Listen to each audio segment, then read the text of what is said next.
What's up, everybody? Welcome to Narco Cop MMA, and this is the Lambo Plays podcast, episode 102, UFC 304 there in England. I'm your host, Mike, along with my co-host, Timothy Troiano. Timothy, UFC 304, 14 fights, man. Big card. I think there's some really, really good matchups in this card. I have a shit ton of bets. Probably the most all year, honestly. We're 7 months in? This is the most bets I've had on one specific card this year. So how do you feel about this card? And yeah, I mean, just in general, how do you like this card?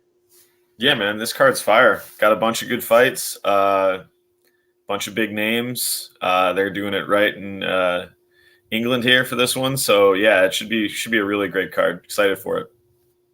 Yeah, I think it's going to be a really good card. We have some sake going on. I have to pull out the sake. That's the start of the show. So sake usually brings good luck. I just want everybody to know prior to making the bets this week. So just letting you guys know, when there's sake involved, it brings good luck. Anyways, let me go over to my chat really quick. Dixon, what is up, my man? Always a pleasure. Thank you. Always a pleasure having you as well. Elijah one, let's effing go, my man. Lois, bought myself a good speaker from last week's wins. These podcasts will be lit on the speaker. Appreciate you, my man. Thank you for joining. Why is the thumbnail a pic of Bilal Muhammad? Huh? Okay. That's my pick, I guess. That's it. Yeah, they're going there. Blunt Force MMA. Let's effing go, lads. Grab your tea time to cash them British Lambos this week. Yes, sir. Bufu. What is up, my man? Thank you for joining Azure Blue. Good luck, everyone. Thank you. Narco Cop, smash the likes. Should be a good card tomorrow. Listen to the man and smash those likes. Aussie Fight Fan, what up, man? Thank you for joining. Some sweet split decision props on some of these dogs today. Let's see what Tim has for you there. Kristen, how are you? Happy UFC 304, she says. Thank you very much for joining. Mushroom is in the house per usual. What's up, Mushroom? Joel, let's go, boys. I'm feeling big money on this card, just like UFC 303. Where have you been, Joel? I think you've been missing for a couple of weeks, but thanks for joining. Bloomdog, let's effing go. Let's cash those tickets, like Bloomdog says. Timothy Johnson, Narco Tim, what's good, my man? Some great calls on those Cage Warriors yesterday. Yeah, Cage Warriors was lit yesterday. Was really good. Joshua, what is up, my man? Thank you for joining as well. You're mad? What's up, fellas? Let's effing go. 304 is gonna be a banger, the man says. It's definitely gonna be a banger. Desi, balls deep in these bookies this weekend. Yeah, let's see what we can do to the bookies. Jay Watt, happy Friday, my man. Let's cash this weekend. DA07 says, best breakdown tonight will be Narco explaining how Loughran cooks Hadley. Yeah, let's see what Narco has to say about that fight. I think a lot of people know already. Ted, let's go, boys. Cheers to you, my man. Let's cash those tickets. Christian says, just beat COVID this week. Now it's time to beat the bookies, man. Thank God you're feeling well, my friend. Appreciate you being here. Matthew, best betting show on YouTube, man. I appreciate that very much. Always love the comments. Always love my chat. My chat is the best, man. A lot of people here that I just absolutely love. Saint Stephen, what is up, my man? Thank you for joining. Oh, Addicted to Combat. What's up, my brother? Thank you for joining. This man, he only does about 5 plates of bench press. That's it, guys. Only 5 plates. MMA Crypto King, Lambo money for the bird dog. What is up? What is up, my man? Thank you for joining. Mighty Healthy B says, this is the week we cash a Lambo parlay. Man, we've been freaking one off every single week for the last 4 weeks. Freaking sucks, but one is coming. Joseph Emmons just signed up today. Thank you for joining, man. I appreciate you. Hope you like it. Das Files. Thank you, my man. $10 dono from, hey, shout out my wife for me.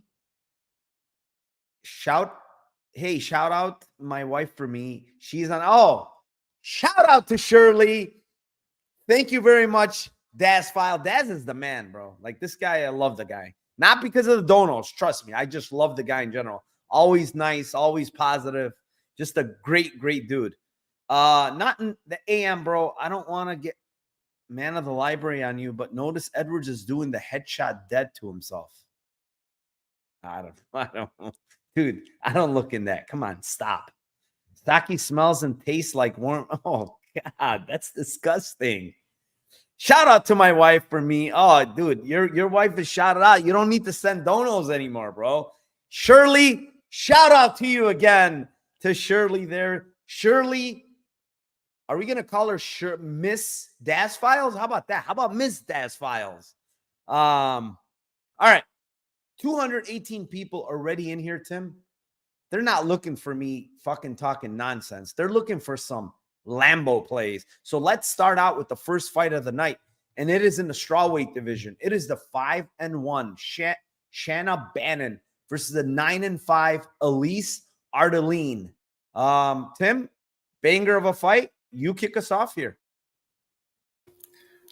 I will disagree that this is a banger of a fight. I am so glad that they get this fight off first, and that way I can cook my steaks. First fight of the night here. If you need to go to the bathroom, this fight will be the fight to go. It might, obviously, I really think both of these fighters are not UFC level, to be honest. Minus Weili fight and minus the Diana Belbita fight, Alice's competition is 8-22-1. And minus the Bruna Brazil fight, Shauna's competition is 9-11-1. They both have fought just utter scrubs. And I think Shauna's, from what I see, she seems to be a little bit more skilled, but has some major deficiencies in her game. Elise, same deal, honestly. I just really don't feel like this is a great fight to kind of target betting-wise. I think if you're betting this fight, you need to seek help immediately. This is definitely a 1-800-GAMBLER fight to me. I'll just stop my breakdown just because I've seen it. I've already said enough about this fight. Alice by points, plus 430. Alice by split, plus 1,100. Weak-ass WMMA fight. Could get greasy. Don't really believe in either one of these fighters. Yeah, I don't really have much to say here. Outside of Alice, the one thing I like with her is she has more dog in her for sure of these two girls. I think she throws more on the feet. I think she has more power than Bannon. I think she might be stronger in a clinch than Bannon. She seems to be a little bit meaner, but her on the ground is just not very good. Off her back, she doesn't look very good. Watching, I know she's beat a lot of cans, but man, she's hurting girls a lot on the feet. So she does throw pretty hard. The Zhang fight on the feet, man, she was touching up Zhang, man. She was fucking blasting her on the feet. And she made her shoot both times because she was landing. She was just like biting down and swinging against Zhang. And she landed some nice shots on her. So I do think she has dog in her, but she just doesn't look great on the ground.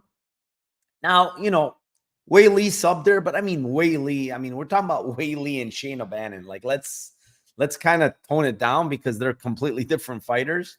The one thing that stuck out to me in this fight, I think it's kind of important to look at is, the line, the indication on the line says Bannon is minus 172, and the comeback is like around 150, 160 in some areas.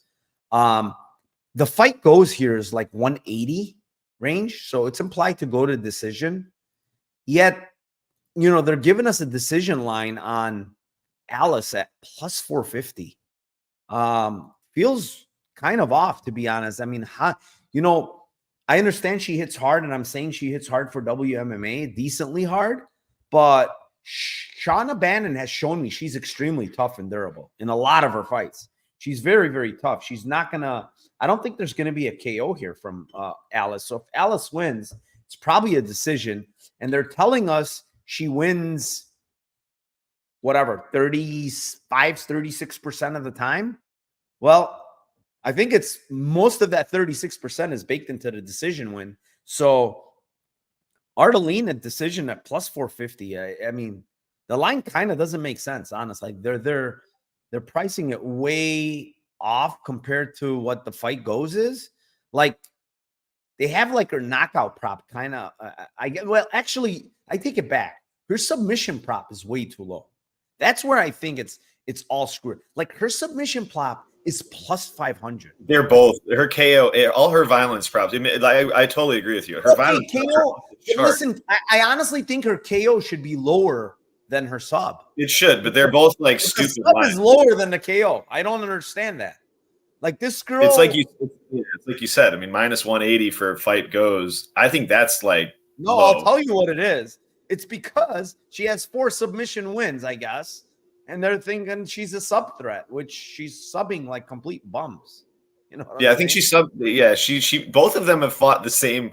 Like they got the same wins of over like 2 girls that were like 0-3 and then 0-4, and they were 0-3 and they both fought them early, and then they fought them again. They both have different fighters that they fought in that situation. It's like, dude, how big a fucking like just setup wins are these girls getting? Yeah, I mean, it is what it is. But I'm with you, man. I'm with you. I think the line is stupid on the points. I said it's 1-800 gambler, but you and I are on the same page, so maybe I'll throw a little bit on that. All right, let's move on. Fight number 2. It is in the heavyweight division. It is the 9-0 Mick Parkin versus 9-4-1 Lucas Breesy. I really like Nick Parkin in this fight here, man. Quite a bit. I bet him in a parlay earlier in the week. The line has absolutely been getting crushed right now. We're up to 375 and it keeps getting hit. I got 310 earlier in the week, yesterday or 2 days ago, but I like Parkin here quite a bit, man. I know some people that are on Breesy, and I just think Parkin's better everywhere. He's the better striker. He's the better grappler. He's got better jiu-jitsu. He's got equal, if not better, cardio. I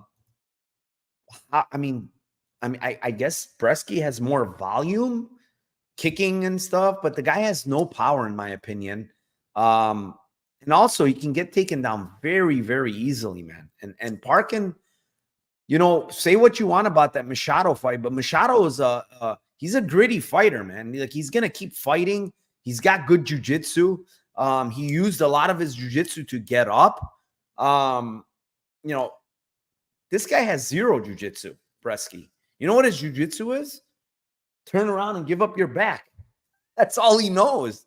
And, you know, Parkin gets a lot of his guys down, even in regionals. And I think he gets this fight to the mat, to be honest. And I like Parkin sub.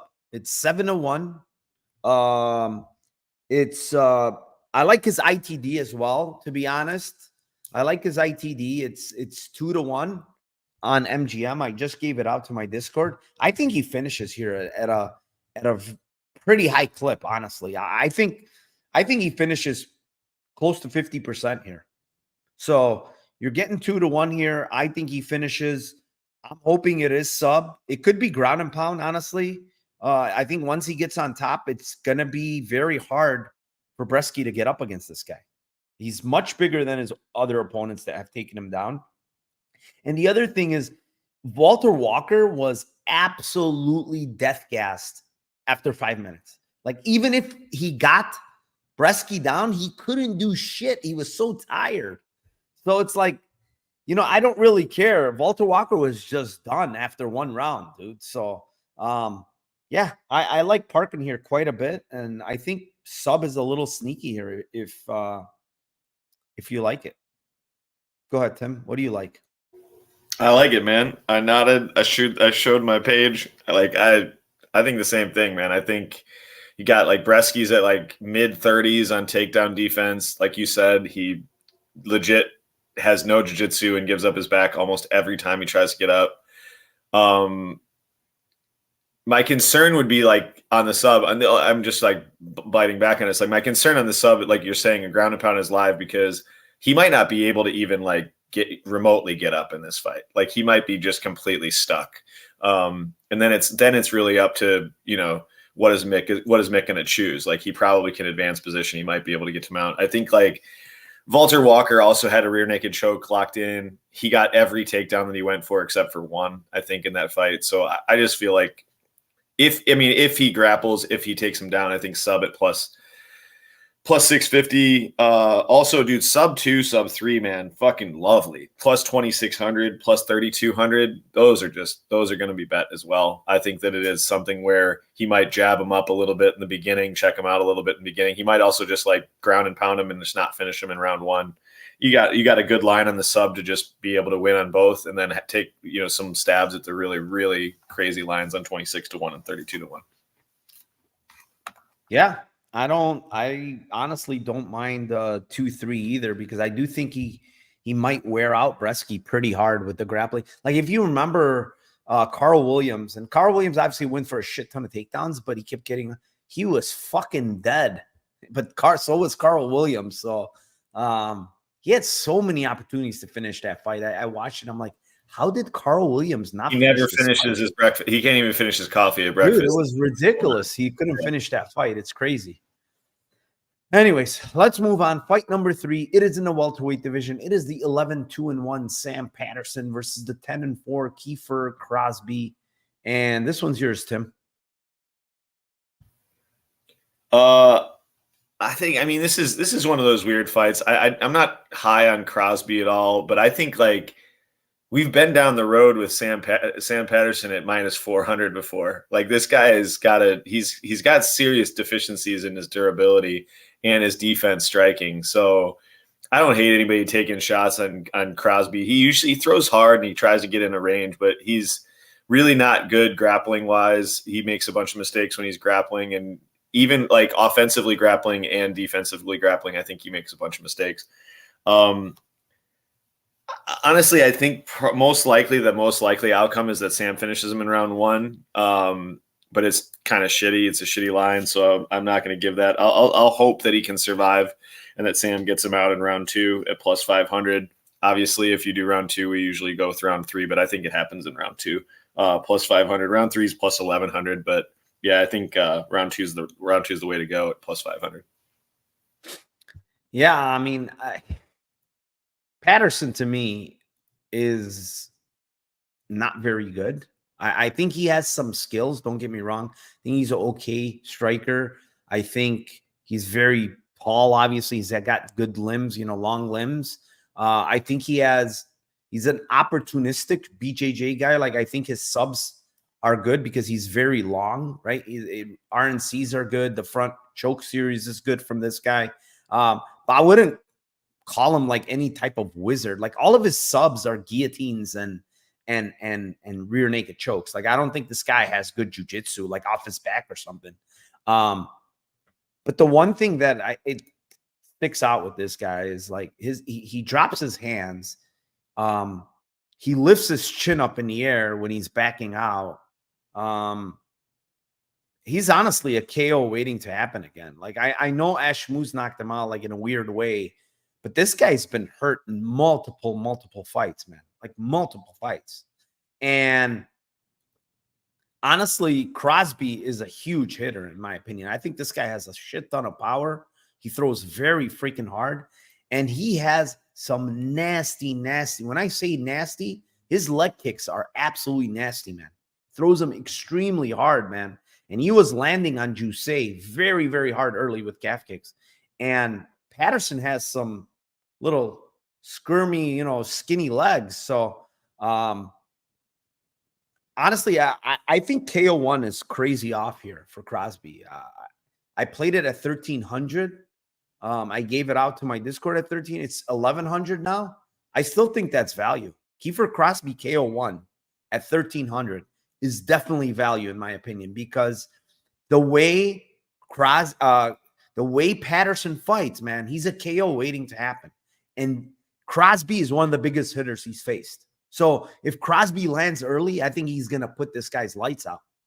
So plus 1,100. I mean, that's all I'm going to give is one round. It's KO1. I think there's value on that KO1. It's 1,100. I mean, I don't understand. Like Bet Online has it at plus 550. I mean, it was 1,300 at some point. What kind of line is that? That's all this guy knows how to do is chuck big bombs early, right? If you're going to give me that against a guy has very bad defense and he leaves his chin up in the air, and he's like a knockout waiting to happen, then I'm going to play these huge lines that you're going to give me. And I don't think it's only going to hit like, 10% of the time. I think it's more. Yeah, it's like 2/3 of his win condition, isn't it? I think it's like under 7.5 minutes.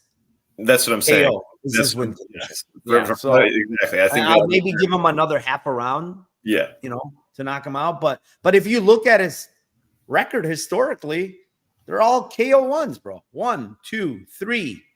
Let's see here. 4, 5. He's got 5 out of his all 5 of his knockouts are KO1. He's got 5 knockouts, all KO1. So yeah, I mean, I think he has a very good chance of knocking him out. Now his jiu-jitsu, not very good. So if he gets the fight to the ground, I don't think that Patterson has like good offensive wrestling though. That's the issue. He doesn't. But don't you think Crosby's also the kind of guy that he just takes bad shots himself? Like he doesn't. I'm not saying like bad shots offensively striking. I'm saying like he shoots bad takedowns. Like he goes. I honestly don't think he's gonna shoot takedowns against this guy. I agree. I kind of think that he's going to, but I think he has done it in the past. So it's kind of like yeah. I mean, if he does, he's a moron. But maybe the length gives him problems, and he's like, I gotta shoot. Who knows? He's been at Tiger Muay Thai, training a lot of Muay Thai, and he's looking pretty sharp, honestly. And I wanted to add one more thing.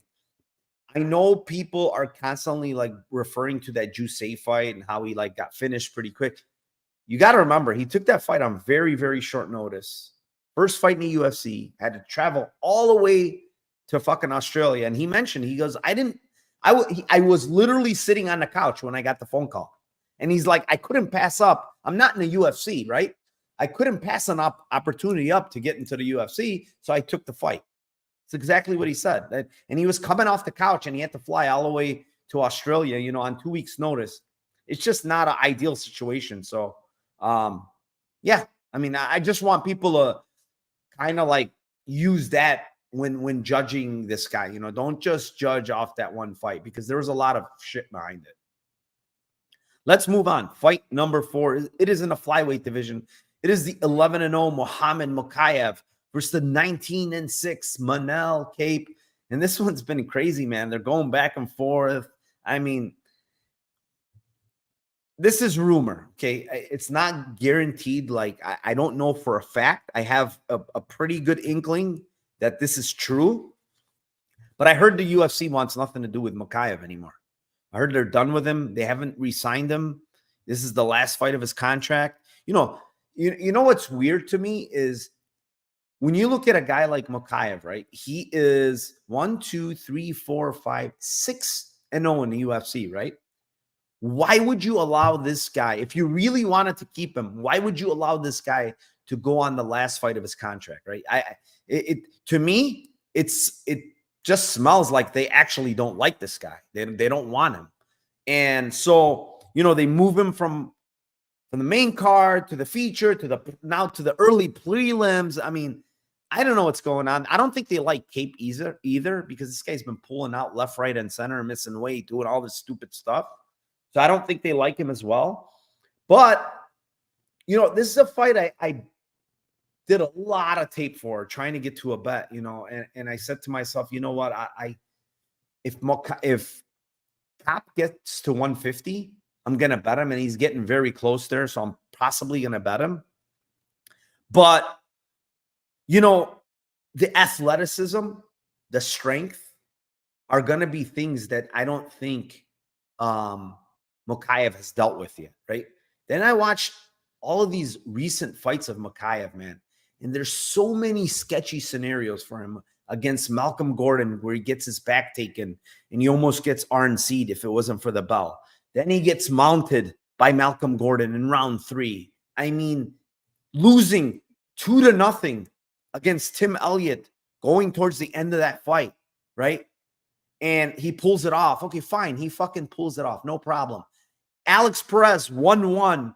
And if Alex Perez did anything in round 3, he probably would have won that fight, right?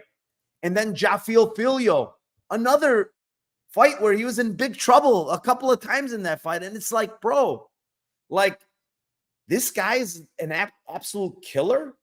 He's minus 175 against Manal Kape, who's probably the best guy he's faced, the most athletic, most explosive, the best striker. And I keep hearing about how, Kape has never faced a guy that grapples this much. Sure, it's true. I agree with you guys. But also, I could say the same thing, and I could tell you that Mokaev has never faced a striker or a guy that's this athletic as fucking Manal Kape either. So, I like Kape here, honestly. I don't understand like all this love for Mokaev. The guy is very scared on the feet. I don't like how he looks when people are trying to strike with him. I think he's probably going to hold on for dear life at certain points, trying to burn clock out. But I think he does zero damage, man. He does zero damage. And I think even if he gets Kape down, I think Kape is going to get back up. I think the athleticism, the explosion, this guy's in very, very good shape now. He's put on a lot of muscle as well. So I'm going to go with Kape decision. I don't think it's a KO. I think Kape decision at 3.5 to 1 has to be something to look at, man. Plus 350 Manal Kape by decision. I like it, man. I think he lands the more damage. Yeah, he's possibly going to get taken down once or twice, or maybe even 3 times. But when you don't do shit with takedowns, right? Manal Kape is athletic enough to get back up. And I don't think his BJJ is like a 0, bro. Like, this guy has good BJJ too. And he's been training with all these Dagestanis every single day. You could see it on his Instagram. Like, I'll tell you one thing. I won't even be shocked if Manal Kape takes Mokaev down. I'm saying it right here. I won't be shocked. Took down Pantoja. Yeah.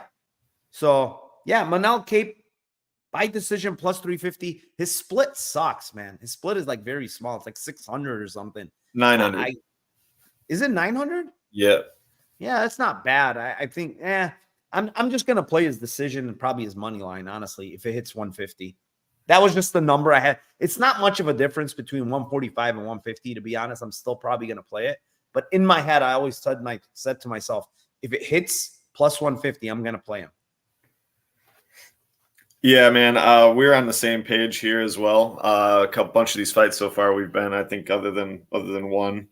The only thing that concerns me about this is I feel like, I know in my mind, I feel like Mokaev's a better wrestler and a more proactive wrestler than like Dvorak and Nicolau. And both Nicolau and Dvorak had decent amount of success when they got Kape down. Now, obviously, Manel could have made significant improvements in his grappling and his wrestling and his strength since then. But that would be my only concern. Like, I feel like Mokaev, like you're saying, even if he does get him down, I feel like he's got to consistently get him down and be holding him down for 3.5 minutes out of each round. I think even in like a minute and a half, I think the damage on the feet that Manel could do in a minute and a half could swing rounds for him, just because of the lack of volume and the lack of significant strikes that you'll see from Mokaev, unless he's like really proactively trying to get subs on him and he's advancing to good positions. I think it's really going to be hard. He just typically doesn't do enough. I also think like there's, like I said, I think that the fight that I wish would have happened, actually, like I said, the Kape taking down Pantoja twice it's a good sign for him, obviously, offensively, that he has that ability to do that. But I wish that in that fight that we would have seen Pantoja actually try to grapple against Kape to see like that level wrestler and grappler and seeing like what he would do. Because Dvorak and Nicolau are not like, they're not as elite from a wrestling standpoint or like cardio wrestling standpoint as Mokaev is. So, I think that he's got to grapple for 15 minutes and this is all he does. So, obviously if he gets his game off, then both sides are going to look, hindsight, they're probably going to both look pretty decent size favorites. So I'm with you though. Kape by decision plus 350 plus the split at 900. You get Mokaev in his home country. He might get some bullshit going here. Yeah, man. Maybe, but I don't know. I don't I don't like what's been going on with this fight. It's been crazy. They're fighting outside. They're fighting at face-offs. This guy throws a bottle at him. Like, what are you throwing a water bottle at the guy after the weigh-in? It's so stupid, man. Who I don't throws a even shoe? understand. Really? Huh? Come on. I said, who throws a shoe? I was doing Austin Powers. I mean, really, Yeah. honestly, who throws a shoe? All right, let's move on. Fight number 5. It is in the welterweight division. It is the 10-2 Oban Elliott versus the 11-4 Preston Parsons.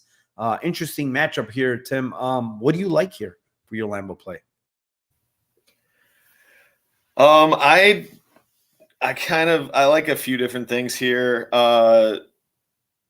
They're all on the Parsons side, to be honest. I think Parsons has his issues. Let me say that first and foremost. I think like when he was fighting Semmelsberger, he was getting rocked. I think there's some defensive striking deficiencies with him that he's not great striking. He's not bad, but I think he's defensively struggles a little bit. Offensively, I think he's all right on the feet. But I think his grappling is good. I think his wrestling is good. I think his jiu-jitsu is really good. I think he's got the cardio to do it for 3 rounds. I've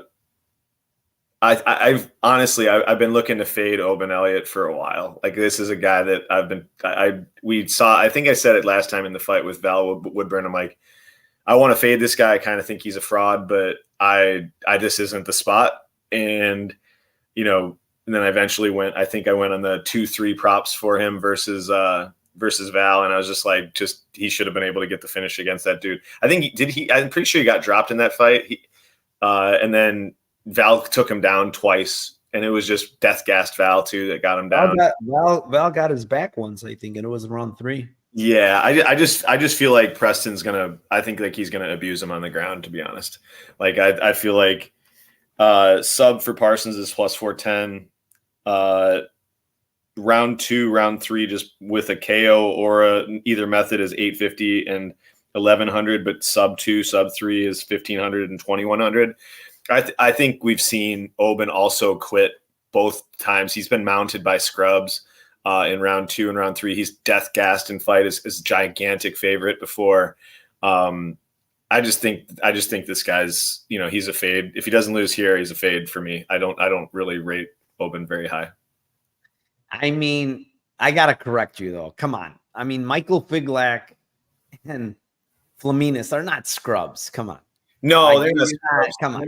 They're not scrubs, but like they're good regional fighters. He was gigantic. He was big favorites versus them, though, I think. I mean, Michael Figlak is in the UFC. I mean, I'm not saying he's the best, but I wouldn't call those guys scrubs, honestly. They're good regional fighters. Yeah, sure. I'm giving him a little bit of shit, but I'm more saying like in those fights when he's death gassing, one of them I'm pretty sure he was like a gigantic favorite in. Bro, against Brito, I mean, a lot of people would have been finished, man. He didn't quit. That was fucking crazy in Contender Series. I think the guy is tough. I don't want to shit on the guy, honestly. I think he's extremely tough. But to your point, like, he gets hurt a lot. I mean, he gets taken down. I mean, I don't think his takedown defense is very good. He tries to take down people himself when he has like a wrestling edge, but he's not going to have a wrestling edge here. Parsons is going to be stronger, in my opinion. He has the better grappling, like you said, in my opinion. Better jiu-jitsu as well.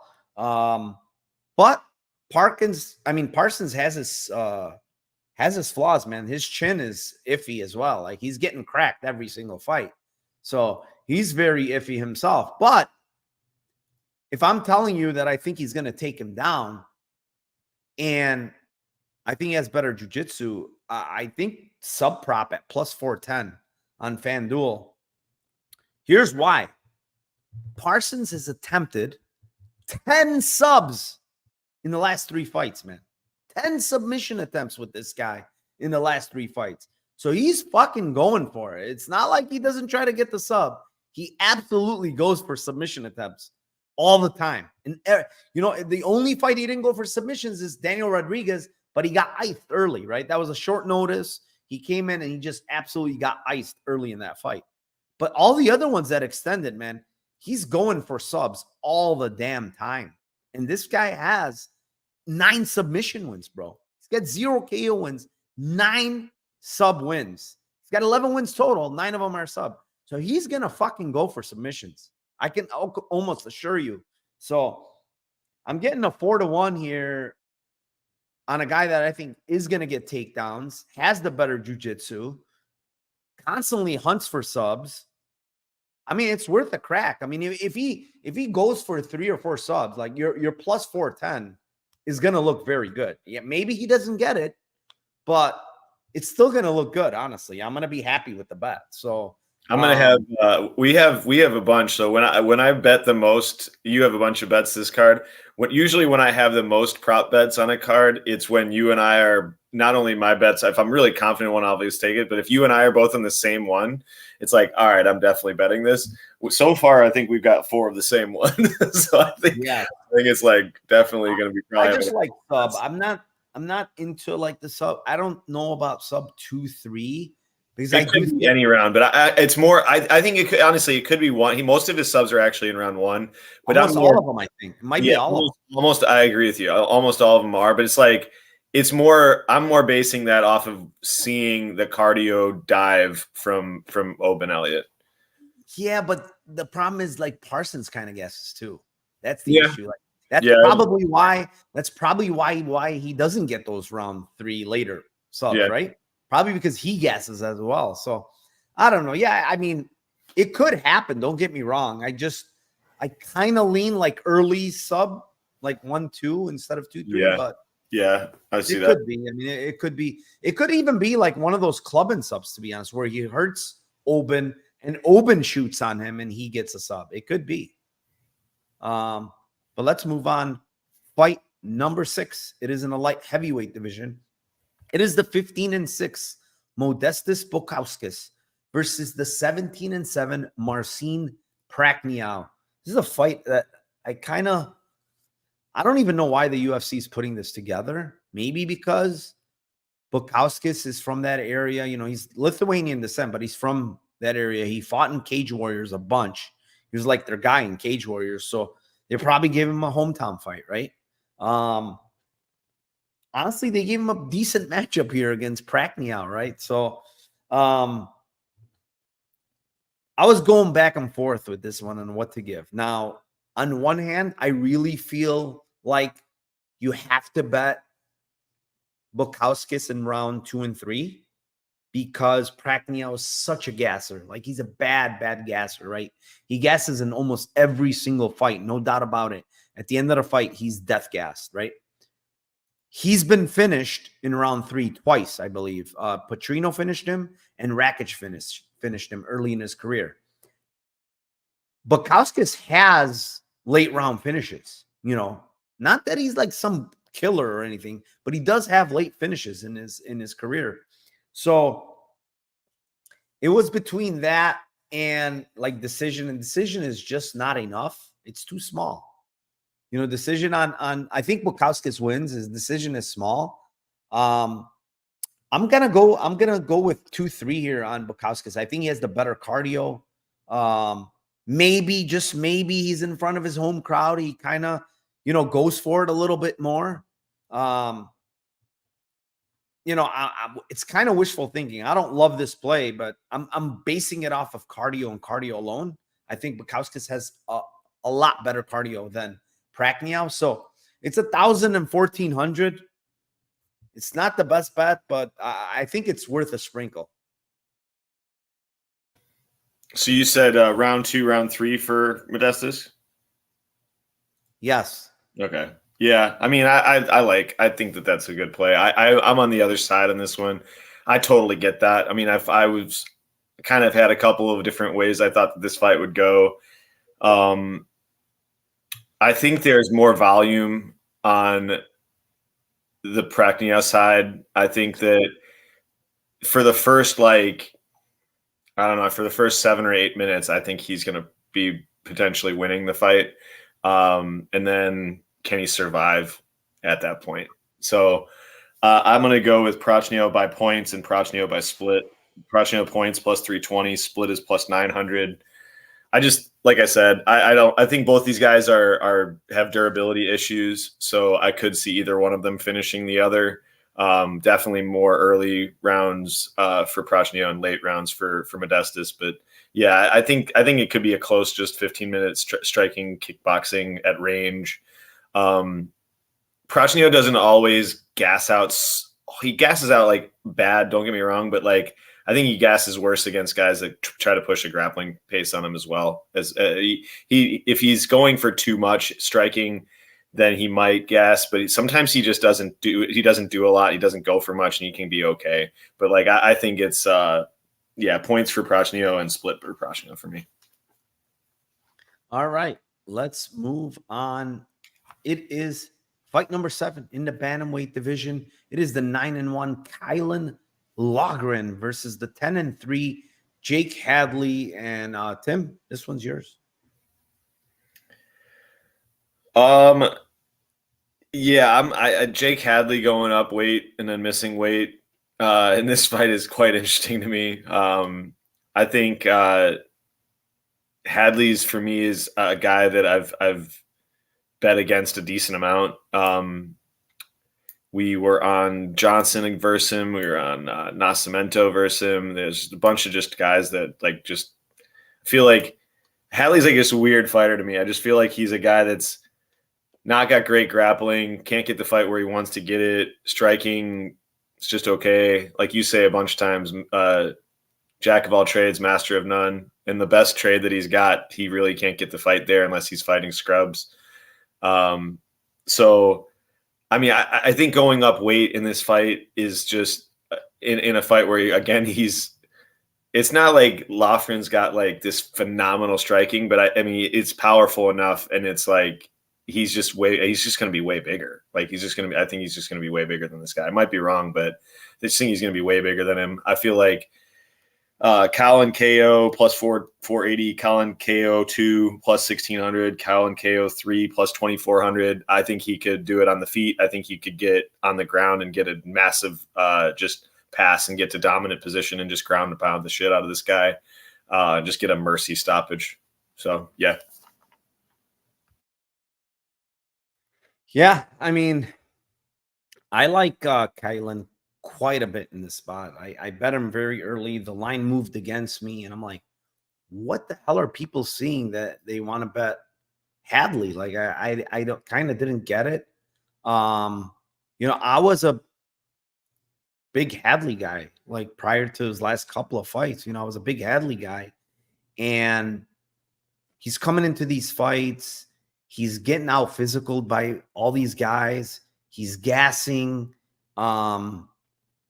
missing weight, all these things. I'm like, what? This he's either not training hard. He's not acting professional.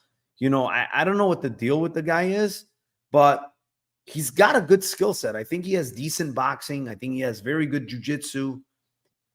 His physicality is not good. I don't think the guy is very physical, right? And now you take a guy that kind of gasses, right, and is not very physical, and you tell him, hey, move up to 135. And I know this guy cuts a lot of weight to make 25, right? I do think he cuts a lot of weight, but he's still losing the physicality advantage at 25. He's still getting thrown around by these guys, right? By Durden and stuff like that. So now you're telling him move up to 35 and fight this ox of a 35er in Kylan, right? Dude is an absolute shit brick house, strong as a fucking mule, and he's got to fight this guy at 35 now. And I'm telling you, his physicality is not really good at 25. His cardio is not very good at 25, right? Okay, maybe the weight cut helps him, if he moves up to 35, right? But also you have to remember, when someone is a lot more physical than you are, is a lot stronger, and he's bullying you all over the place, you're going to get tired even more, right? So it's like, I think Kylan here has more power on the feet. He's stronger, way stronger than Hadley.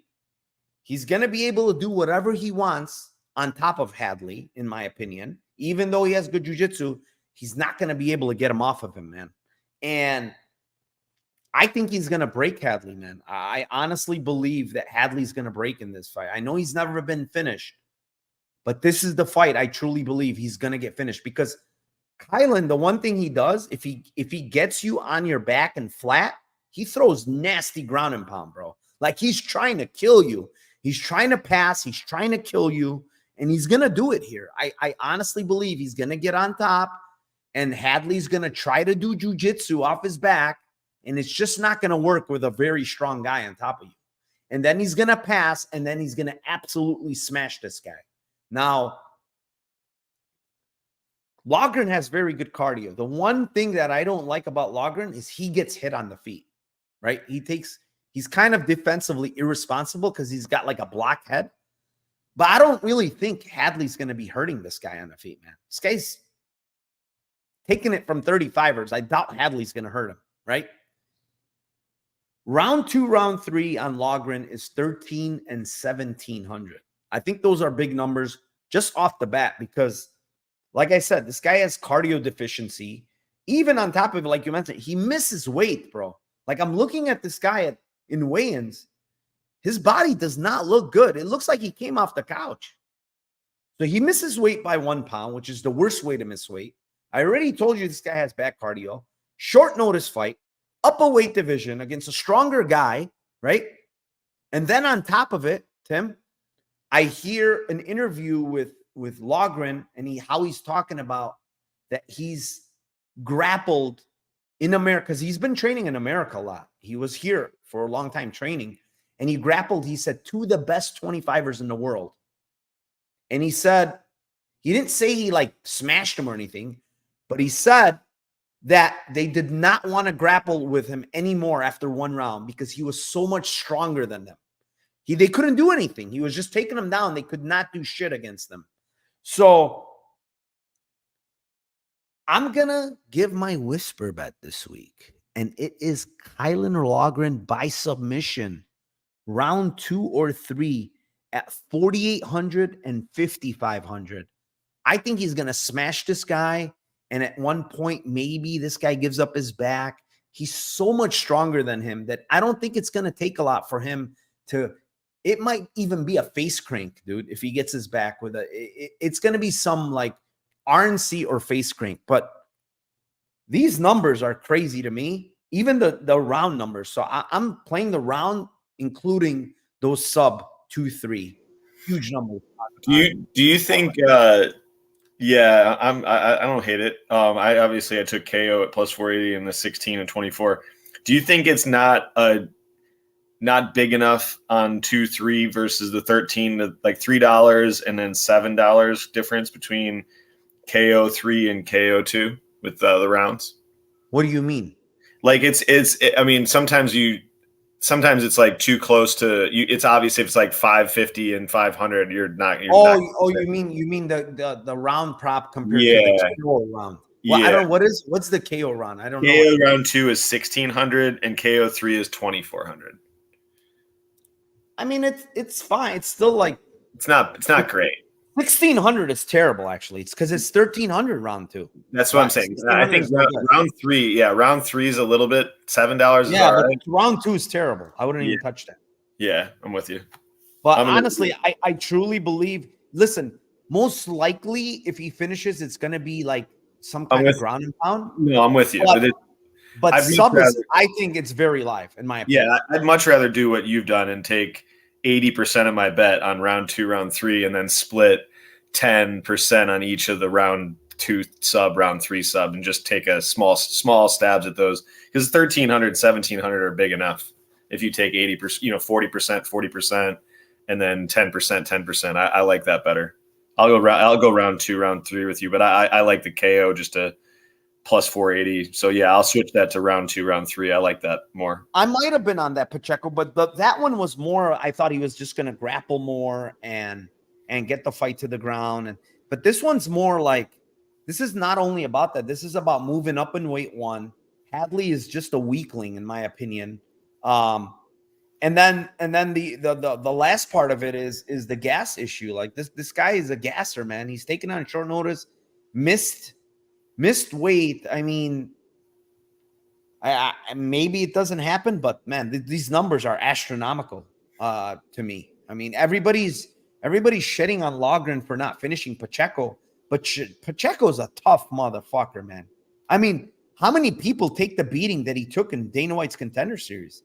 That's the whole premise of him getting to the UFC is because of how tough he is, right? That's why he got to the UFC, because of his fucking toughness.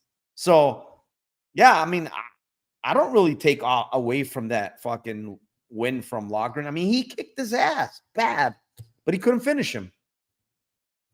Yeah, I mean, I'm on Loughran big. It's my biggest bet of the week this week. I have 3 units on him. I don't see how he loses this fight outside of a meme sub. Maybe a meme sub, but I don't think he subs Loughran. I think Loughran's too strong for him. I don't.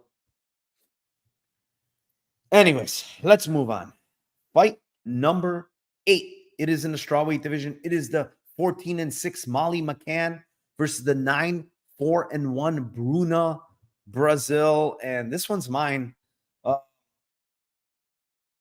I do think Molly McCann wins here. I think her volume is going to be too much for Bruna. I will say that I think Bruna Brazil, the last couple of fights, has looked better, in my opinion. Even in the loss against Loma, like I went back and watched that fight, and man, honestly, round 2 and round 3 were super close. Like, I don't think anybody could say, oh, if you gave it to Bruna Brazil, they would be like, oh, this is a robbery, because those round 2 and round 3 were very fucking close in that fight, and you could have given them to Bruna.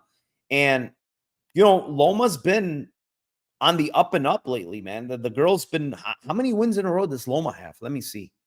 Oh, she's got 3. Okay, nothing crazy, but still, she's on a 3-fight winning streak. She's looking better and better every time. And Bruna looked good in that fight. She won a lot of the clinch, man, which I was very, very surprised, because Loma's game in the clinch is nasty, you know. So she was winning the clinch there, which made me think, like, maybe, right, if they clinch here, I think she's going to be much better than McCann in the clinch, right? She can land knees, elbows. She's a little bit taller. But the volume is going to definitely be on the McCann side. You know, she's got to possibly avoid takedowns. I don't really know if McCann's better in jiu-jitsu, to be honest. Brazil might be a better jiu-jitsu girl. I don't even know. They're probably close. But, I mean, I don't think Brazil has much finishing equity at all, because McCann's super tough. Maybe like a meme sub, but I don't think that's happening. Most likely this fight goes to scorecards, in my opinion. I have a bet on that. You know, fight goes to decision at like even money.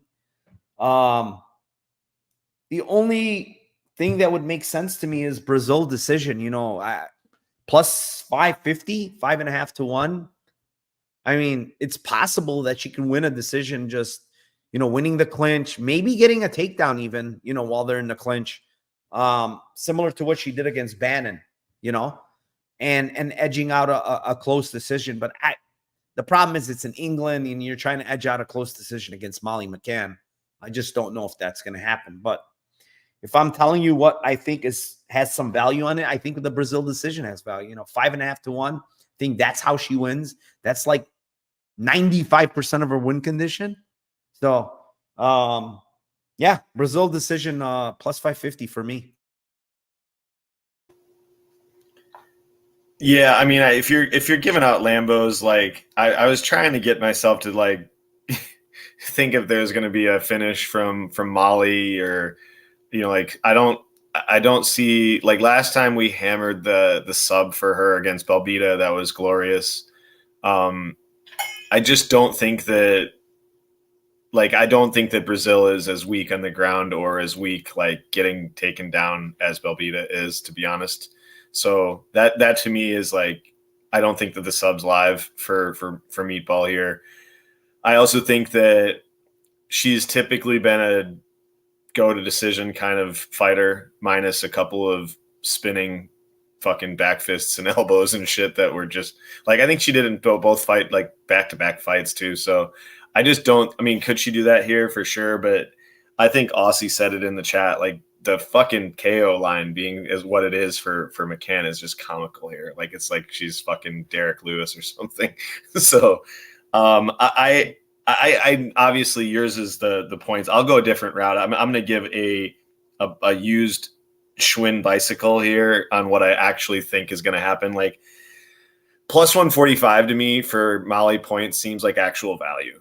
Like I think like it's probably like it should be lined like minus 120 or minus 130. Like I even think that would be a pretty solid line. So I think there's value actually at plus 145 on Molly by points. You're saying decision. I think that the absolute ass beating that would require a Bruna Brazil in England decision win would have to be she'd have to annihilate her or get like 8 minutes top time. You know what I'm saying? I just don't see it. I just think every punch that Molly lands, the crowd's going to go fucking wild. I think the judges, there's going to be 2 judges that are going to be paid off to like Patty here. I just think that you're going to need such a gigantic gap in how much you're winning by, which, I mean, maybe it's possible, but I don't think it really is. I think the volume for Molly is going to be good enough that she'll probably win a decision at a decently high clip. So yeah, I think Molly points for me, used Schwinn bicycle plus 145. Don't do it often, but got to do it here. Yeah, I do want to say also, like, the one thing that why I kind of see maybe improvements from Bruna Brazil is the fact that, the last couple of maybe 2 camps she's been at the Fighting Nerds, so I do think she has improved a little bit. She's kind of a little bit more grittier for me now. She's on the front foot a lot more than the back foot. I mean, she was on the front foot for the majority of almost all of the Bannon fight and almost all of the Loma fight. The last 2 fights, she's been on the front foot a lot. So maybe they're teaching her more aggression. I don't know, but we'll see. I honestly wouldn't be shocked if she wins this fight, to be honest, because Molly McCann, like, I understand she's an okay fight, but Molly McCann minus 345 just doesn't get it. Like, yeah. I just don't understand. Like, it doesn't make sense to me. The split for Bruna is 12-1, which I think like that's going to be simple. It's like, for sure, like you're saying 90% of her win or 95% of her win. I think it's like 90% of her win condition is a decision, and like a head kick is like 10% of her win condition. I mean, let's be honest, right? Like the honest to God truth, right? When you go back and look, okay, at outside of, I'll give her Loughran Carolina win is pretty good now, but Loughran Carolina's also improved a lot since then. For She's sure. a different fighter. Yeah. She's improved a lot, right? But look at the fucking other wins, man. Like Diana Belbita, Hannah Goldie, Ji-Yeon Kim in an absolute slugfest back and forth, right? Yeah. And then you go far back, and it's again Diana Belbita, and then Lipsky when she was not good. Let's be honest. Cachoeira, like she's got like shit wins, like and now she's minus 350. I mean, I don't disagree with you. I think that it's really tough to get to that or put her in a parlay or anything like that. But like Mbe said it the same thing. Like Bruna Brazil was kind of close in one of the rounds with Shauna Bannon. Like it was because she stood with her, right? And Bannon is a kickboxer, right? So. Yeah, I think they're both really. I mean, they're both like that's their base. I just think that I don't know. I think like you're saying, I just think that there's But the same thing can be said as like, how do you go back and forth with Ji-Yeon Kim? How about that? No question. Like plus 550 and plus 1200. Like you can go back and forth and say, holy fuck, yeah. Like Ji-Yeon Kim gave this girl a one hell of a fight. Like the level, it seems like the level of competition minus Bannon. If you're taking like Denise Gomes and Loma, Gomes is a huge hitter for. I'm saying she has a higher level of competition, in my opinion, than what you're saying about McCann. I'm agreeing with you. Like I think that there's. Well, McCann has better level of competition. I mean, she's faced Santos, Blanchard, but she's lost to all of them. Way earlier. I'm saying in their last like bunch of fights, like the last 4 or 5 that you've got from McCann. It's not last 4 fights for sure. Yeah. Brazil. Look at honestly the first. Outside of Bannon, the other 2 are very tough fights they gave her. And Gomes, let's not forget, it was her UFC debut. It was a shitty debut, honestly, to give her. You there? Yeah, I'm right here. I was looking up for Pepe. He said, "What is the total takedowns for Brazil?" It's over 1.5 is plus 110, which is Yeah, I don't like it. I don't like it. If she gets takedowns, it's off the clinch and it's like throws, mainly throws. I would want don't a half really a take. Yeah, I would want a half a takedown at plus 110, not one. Yeah, because Molly, the thing with Molly, I kind of talked to Sean about this. She's gonna throw herself into the clinch, right? When I'm saying throw herself, I mean she's swinging these punches, overthrowing. She's probably gonna get into the clinch because of that. So it could be, now she's at 115. Obviously, she's not as small as opposed to 125, but she's still, even at faceoffs, go look at them. She's still smaller. I mean, she's still smaller. I mean, McCann's small. But yeah, let's move on, Tim. Fight number 9. It is in the featherweight division. It is a 19-6 Nathaniel Wood versus the 28-15 Daniel Pineda. Tim, what do you got over here?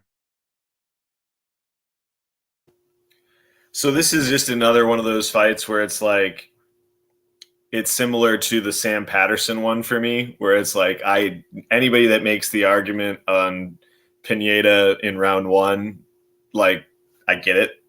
Like I totally get it. Wood has been just rocked by plenty of guys and gets hurt in almost every fight. Gets dropped a ton. He's always fighting. He's fighting back. Like he's always having to fight back and get guys later on.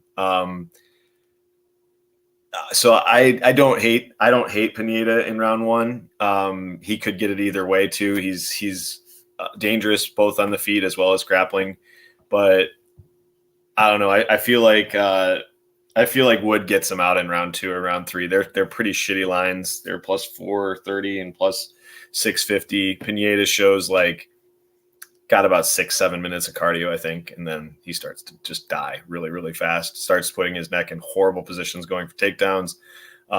Starts reacting to shots differently. Just seems to really death gas after about 6 or 7 minutes, in my opinion. So he didn't against Tucker Lutz, but but I think he does here. I think Wood eventually cooks him later in this fight, but it's a tough one for me. I do see the value. I do see that there is some value in round 1 for Pineda. Might be a good live betting spot. Yeah. So I'm playing this fight. I think this fight, first of all, is going to end under 2.5. It's my biggest bet of the week, by the way. Under 2.5 is my biggest bet of the week here. First off, Pineda is flying all the way to England. The guy is kill or be killed, 100%. That's how he fights. He's a kill or be killed type of fighter, right? In the past, if you go back almost 10 years, he's only been the decision once, okay? And that was last time versus Alex Caceres, who has pillow fist. He can't hurt nobody with his hands. It's mostly his kicks. And still there were sketchy moments in that fight, right? Wood has moved up to 45, but his power honestly has translated. He's hurt a lot of these guys at 45 and dropped some of them, right? The problem is he gets hurt a lot as well. Wood gets hurt a bunch in his fights.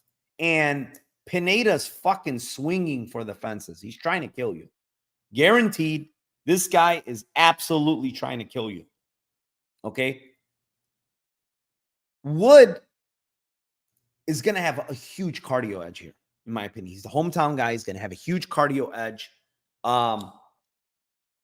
But honestly, and this is what I noticed, and I heard an interview from Pineda, and he said, listen, I'm going to go out there, and one of us is going to die early. That's exactly what he said. He says, one of us is going to die early. It's either going to be me or it's going to be him.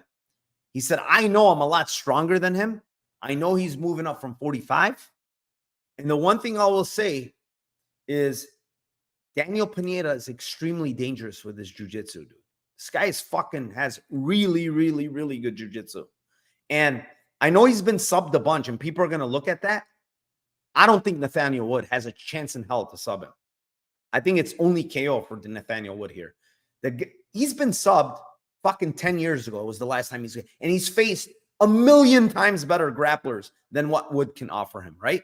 So when he was subbed, it was 10 years ago, bro. He's probably a fucking, who knows, a purple belt at the time, right? This guy's a black belt. He's very good on the ground, man. And he's an insanely opportunistic submission guy, bro. He goes for them like crazy early. So sub 1 on fucking Daniel Pineda's 25-1. I'm telling you guys, this is too fucking big of a line. It could be club and sub. It could be all these things, but 25-1 is insane to me because this guy goes for them all the fucking time early, and he goes balls to the wall. That's just what he does. Now, the other part is I already played KO 2-3 on Wood because I think if he gets out of 1, fucking Pineda's done, in my opinion. So 2-3 Wood is 850 and 1200. I'm just playing KO, to be honest. I don't want those shitty round 2, round 3 lines. I don't think they're good, but I do think that Wood can knock him out. He's going to be tired. Wood has big power. He's at a huge speed advantage here. And yeah, if he can get out of that first round, I think it's going to be all him later. What do you have here, Tim? I went first. Oh, you went first. Sorry. All right. Let's move on. Fight number 10. It is in a featherweight division. It is the 19-3 Arnold Allen versus the 15-3 Giga Chikadze. And I will kick this one off. I think this is going to be a 15-minute kickboxing match. It's just my opinion. I don't think Allen's going to shoot. He's shown me time and time again he does not shoot. And if he does shoot, I don't think he's going to be able to hold Giga down, to be honest. I don't think his wrestling is any good. You know, Arnold Allen, last 4 fights, guys, 0 takedown attempts. Holloway fight is the one fight that I referred to that he was getting touched up on the feet very bad in that whole fight. And not one single takedown attempt did he go for. So what does that tell me? That tells me that, you know, even if Giga's landing on him, he's probably not going to shoot again. He's just going to just stand. And when I listened to his interview, he says the same exact thing. He says, listen, they asked him exact question. They're like, oh, you know, you have a wrestling edge here. You can take him down. He's like, well, I'm a striker at heart. I like to strike. That's what I like to do. And this is probably what's going to happen. He goes, I face strikers all the time in the gym. I do very well. I can strike with this guy. So if you sit there and tell me that it's a 15-minute kickboxing match and Giga is, you know, plus 2XX, then I'm going to fucking take it, right? I think both guys are extremely durable. I think both guys are tough.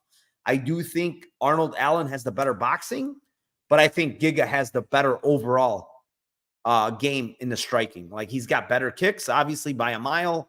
And the one thing I noticed with Arnold Allen, and this is a point I made, is Arnold Allen has a very high guard. His hands are high up every single time. That's just how he fights. He's got a high guard, and his body is wide open for kicks, man.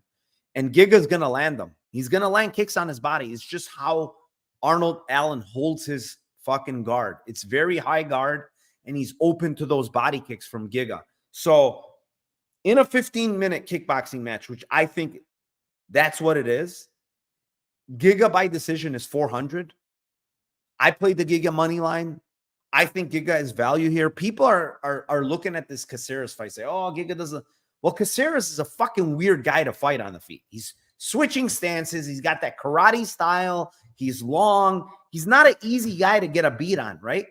And the one other thing I will mention before I give it to you, Tim, is very important. The one way to beat Giga in the stand-up is out there. The blueprint is out there with Calvin Kattar. It's you need to pressure him. You need to pressure him and not let him get his kicks off at distance, right? That's just how you have to. And Calvin Kattar went for takedowns in that fight, 2 of them. And he got them both in round 1 and 2. If he didn't get the takedowns, he probably would have lost those rounds.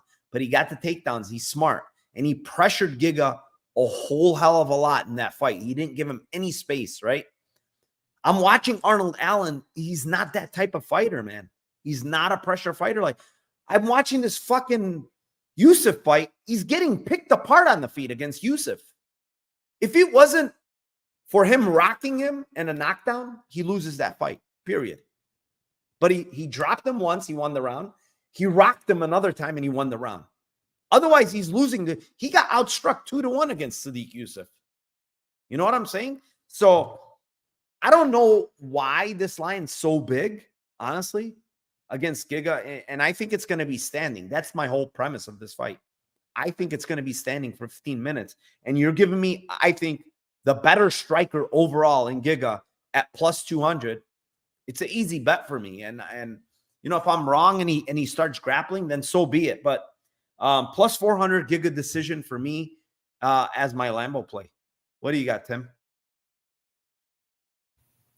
Yeah, I think it's a really good breakdown. I feel like the Allen saying that he's going to strike could be like, a little bit of smoke screen type shit. He might. No, I'm not taking what he said literal, right? I'm explaining that with the fact that the guy doesn't fucking wrestle though. No, he did, like the fight that you're talking about. Like, if I think that he wrestles in this fight, if he feels he's losing. Why didn't he wrestle in the Holloway fight, getting fucking absolutely murdered on the feet? It's just not easy to grapple Holloway. It's not easy to get in. But bro, he didn't attempt it. Yeah, he did. He did against Sadiq though. Like okay, big deal. That's something like 4 fights ago. Like you were saying, that's the last guy that he could really get down. Like that's what I'm saying. Like he's not getting down Evloev. He's not getting down Max. He's not getting like Dan Hooker. He finished. It was a brawl in the first like 3 minutes. Like it's not like he's really got, I just don't think like this is a clear as day, massive grappling advantage. Like just a massive grappling advantage like for him. So if it's not going well for him in the striking, like he could grapple. I mean, I feel like I'm not saying that he does. He doesn't typically grapple much, but I just feel like if there's a bunch of fighters on this card, like Blaydes is one, RoboCop's another one, Arnold Allen would be another one, not as bad as the first two, where you're just like, these guys don't fight their winning condition or the easiest win condition. They just don't go towards that path. Like they fight fucking stupid and you go, why aren't you going this way? It seems like the easiest, biggest advantage you have. And I think he does that. I think the way that he grapples in this fight is if he's losing in the feet. I do totally agree with you that the strike, I don't think that the boxing on Giga is really that good. I think probably the boxing on Sadiq is better than Giga, but the kicks are way, way, way more dangerous from Giga. So I think like I also, since you're on the points for Giga, I mean, the split for him is plus 1,100. That's not bad either. But like, I'm going to take a stab. I think that you're right on the Giga points and Giga split are really good lines. I'm going to go a different route though. I'm talking that he's going to grapple potentially. So I got to back up with a call. I'll go, the sub on Allen is plus 700, sub 2 is plus 2,400, sub 3 is plus 3,000. So go base and say that he might grapple here. Maybe gets frustrated early and starts to grapple a lot. So I mean, it's fair. It's fair to say, but like, I mean, MMA line mover. He got subbed by Austin Springer 10 years ago, straight out of kickboxing, bro. How does that even compare to what? I mean, the guy's been training with Gig. Even if you listen to Benil Dariush, he'll tell you this guy is really fucking evolved on the ground. He's much, much better on the ground. Like, you can't look 10 years ago when the guy came straight from Glory Kickboxing and say he got subbed by Austin Springer. Of course, the guy's a Glory Kickboxer. He probably never even fucking trained jiu-jitsu at that point. You know what I'm saying? It's much different now, though. I mean, he's been taken down.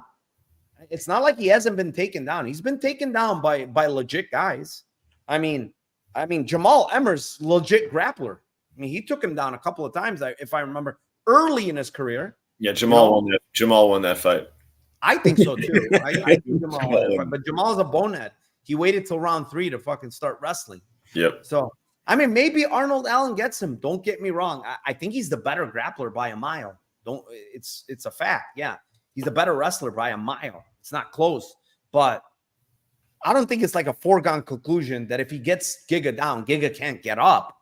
I don't think that's a fact, man. He got Sadiq down. He couldn't even control him for a second. Arnold Allen's wrestling is not like some like, oh wow, he's such a good wrestler. He got like he got like 3 minutes of control, I think, on him at like 2 or 3 takedowns for Sydney. Yeah. I mean, listen, if he wins, he wins. I think it's going to be a 15-minute striking match. So I'm going to take Giga at this numbers. I mean, and if he wrestles, then, my bet is going to look like shit maybe, if he can control him. But if not, I think my bet is going to look really good, to be honest. So we'll see. Yeah. Fight number 11. It is in the middleweight division. It is the 10-1 Christian Leroy Duncan versus the 15-5 Gregory Rodriguez. And this one's yours, Tim. Don't do it. You know what I'm talking about. We've done this for too long, man. We've done this for too long. It's it's like Ian Gary, right? It's like, God damn it, this sub prop is not going to happen, right? But then the second that you don't bet Ian Gary at 10-1 sub, he's got legit like the closest totally locked in submission attempt on MVP that somehow he doesn't fucking finish. Yeah, the RoboCop by sub prop to me is it's burned too much money in my pocket. So if he finishes him by sub in this fight, I will throw my remote controller into the wall. It will happen. You'll hear me on live spaces screaming about a hole in my wall that I've got to fix. If RoboCop subs this fucking guy and actually grapples and fights to his win condition, I will throw something in my house or multiple things in my house. That being said, I do think that both of these guys are live to KO either one of them. I feel like Christian Leroy Duncan can be a little bit too flashy at times and go for a little bit some stupid shit where RoboCop actually just goes into the battle and you just takes shots to give shots and just doesn't, gets his head split open and still comes after you. KO2, KO3 for Christian Leroy Duncan with the asterisk on something will be thrown in my house if RoboCop gets a sub here. Yeah, I mean, RoboCop's chin is iffy a little bit.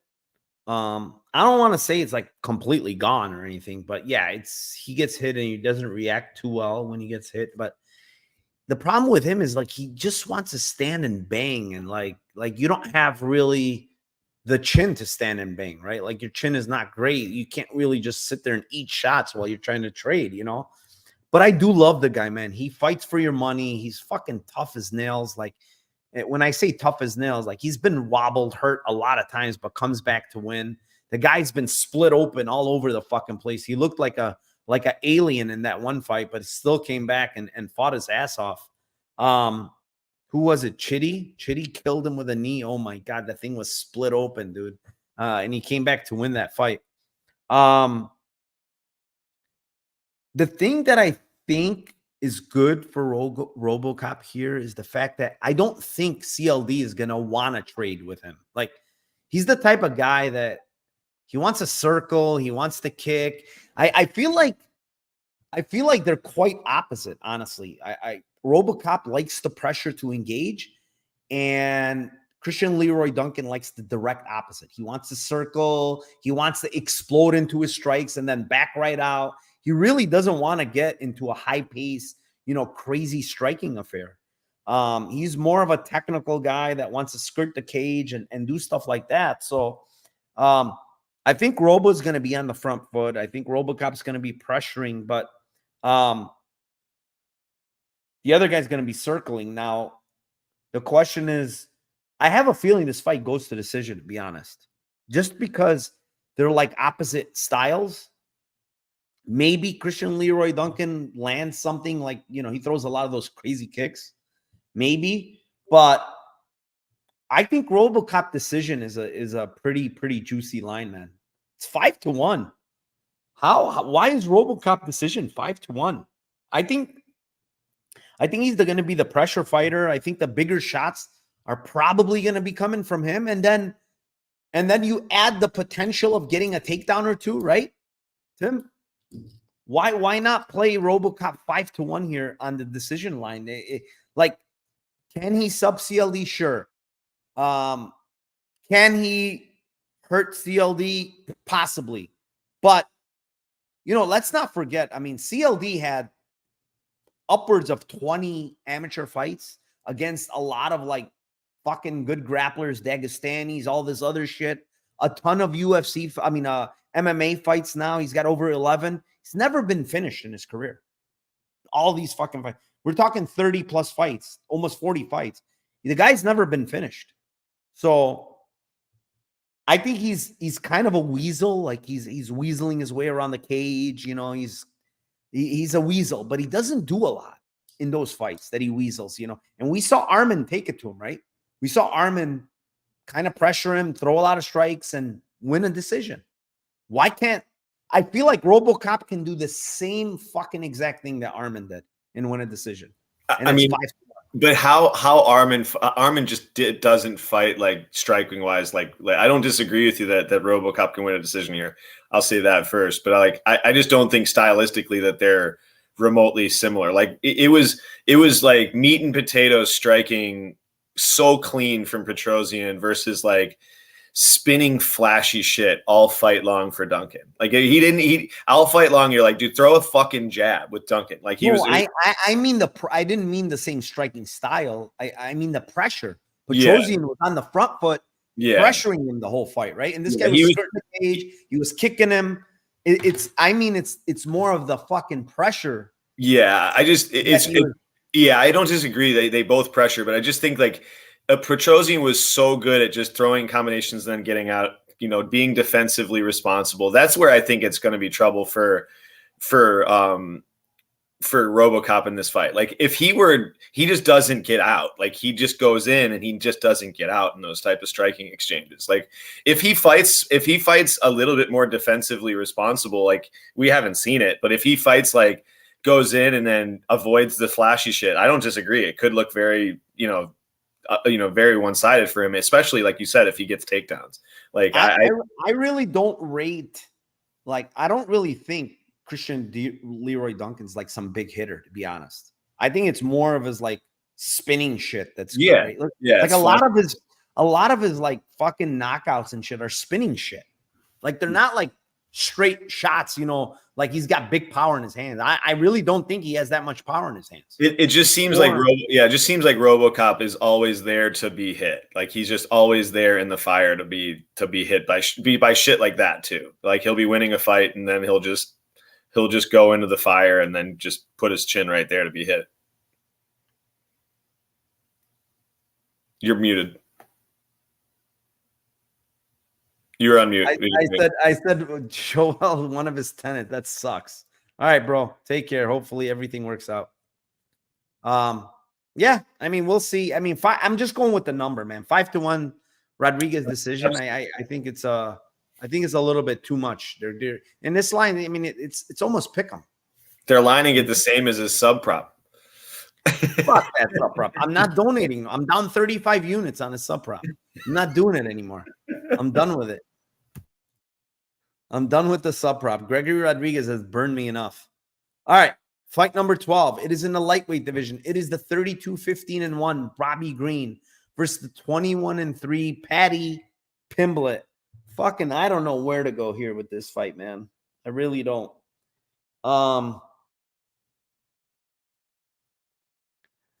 I think if it goes to scorecards, it could be sketchy because I think the true winner in a scorecard fight is probably going to be Bobby Green, but I don't know in England, right? I really don't know. As funny as this may sound, I think most of the finishing equity is on like almost 80% is Pimblett, in my opinion. I think he can knock out Bobby Green, and I think he can sub Bobby Green. So when we talk about finishing equity, I think it's mostly on Pimblett's side. Now, do I think the fight finishes? I don't think so. I think the fight goes to scorecards. That's my I think the fight goes to decision at a decent clip here. When you look at these decision lines, they suck, man. Both guys suck. Like Pimblett has, I guess, a little bit of value in the decision prop because He could win a decision from a robbery. He can win a lot of like the close decision equity, right? If the fight's anywhere near close, he's probably going to win it. And then you factor in maybe he gets a takedown and a back take and he wins a round like that, right? So the only really thing I can honestly give here is Paddy Pimblett by decision. It's almost 3-1. It's 290. I think Bobby is probably the side, honestly. I think he's the much better mixed martial artist. It's just that Bobby's a little bit older, and that's what concerns me a little. And that's why I never pulled the trigger on his money line, honestly. I was thinking of betting Bobby. I'm like, he's the better fighter. The tape tells me he's way better. But he's going to turn 38 soon. And he looked like in fantastic shape. Don't get me wrong. But the fuckery and the age just made me stay away, bro. It really did. It made me stay away. I do think Pimblett can knock him out, though. He throws super hard, like everything into his shots. I don't think he's a big puncher. He just throws everything into his shots. And Bobby has shown me he's been getting a little bit hurt lately, man. And I know the guys that he's fought are way bigger hitters. I mean, Dober's a way bigger hitter, and so is Turner, right? But still, man, Bobby used to take shots a lot before, and he's just not taking them the same. I mean, even I don't know if the Ferguson one was like a knockdown or anything. It looked kind of weird, but still, like it's just Bobby Green just doesn't seem like he's the same Bobby Green as old, right? Because he's getting older. So I'm gonna just go with Pimblett decision plus 290, but you know, Bobby Green money decision line sucks. Like I can't tell you with a straight face bet Bobby Green at plus 185 when his money line's 115. It just doesn't make sense for me to give you that play. So I would tell you just take his money line then. But yeah, Pimblett decision here plus 290, I think has some maybe a little bit meat on the bone. Yeah, we are in like sync tonight. I said I wrote down three things. I wrote Bobby points, meh. And then I wrote Paddy points plus 280, Paddy split plus 800. Like when you have like the Bobby style with the shoulder, like how he defends punches and how he defends. I think his defense striking is better than Paddy's. I think his striking in general is better, but I feel like there's a few things that he always does that get refs to like. Refs just don't like Bobby Green. Like they just don't like the shit that he pulls, and he's gotten like screwed on some decisions, I think. But he'll shake off guys when they hit him. He'll like no. I mean, and then just kind of showboats a little bit, and he'll he'll duck his shoulders and shoulder shrug off of punches a lot. And I feel like there's like when you're older and you slow down a little bit, it's like a fucking like a short wide receiver that had explosive speed. Like when you lose that bit of speed and you lose that bit of like quickness and agility, and you're that type of striker, like shit goes wrong really, really fast. Cause then you're used to like using that to like get out of range of guys, and you're used to like being able to get a little bit quicker. And once you lose that quickness, like you start getting hit a lot more. And I think like he's starting to like he's starting to get hit in those situations a lot more than he used to. So I don't disagree that like, I think most of the finishing equity, like you said, is for Paddy as well. I do think that he could theoretically, knock him out. He's got a good power. I just don't think his striking is that clean. I think the volume edge will probably be there for Bobby. I would have thought beforehand that the speed edge would have been there, but I just don't know where his speed is at this point. And the absolute complete fuckery potential in this fight is just through the roof. Like this is the definition. Like Molly, it's the same thing I said with Molly McCann. It's just like you got to change the line by like at least 50 cents to $1 on these decision props. Like I don't understand why it's plus like almost 3-1 on decision prop for Paddy. Like I just don't. I was expecting like 2-1. Like just it's tough. It's going to be tough to finish. Bobby most likely fight goes to decision. It's like we've seen this before. I mean, Jared Gordon, you see the Dana White wink, we're good, don't worry about this. Like this guy is, it's just I can just see major fuckery. So 8-1 on Paddy split after he gets 1.5 times strikes but outstruck by Bobby is not out of the realm of possibility. So yeah, Patty points plus 280, Patty split plus 800. Yeah, I mean, can't disagree with those plays. I mean, especially the split. Who knows? All right.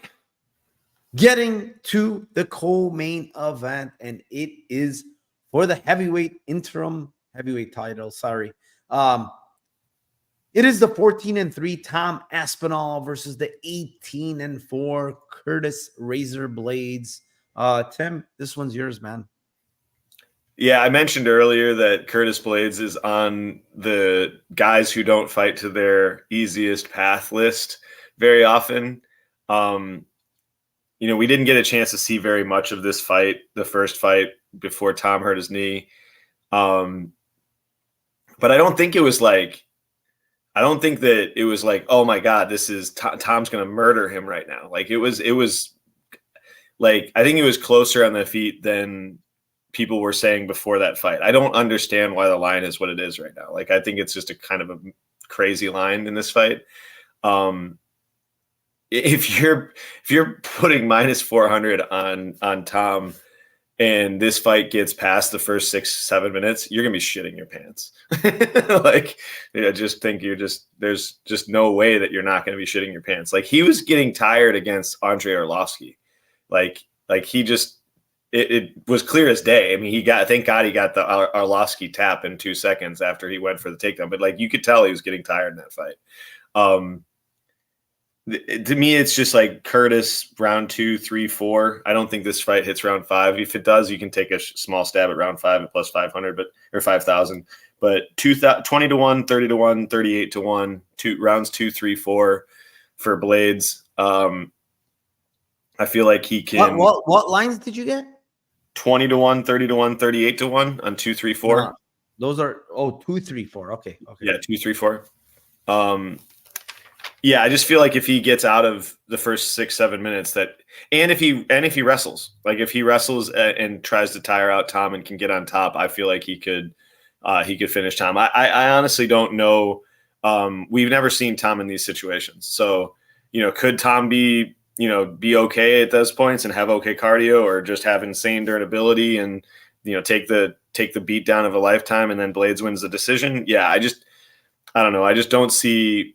I'm just not seeing it so far. I haven't seen it so far from Aspinall, and I feel like I have seen Blaydes go 5 rounds. I have seen Blaydes proactively wrestle his ass off for long periods of time in fights.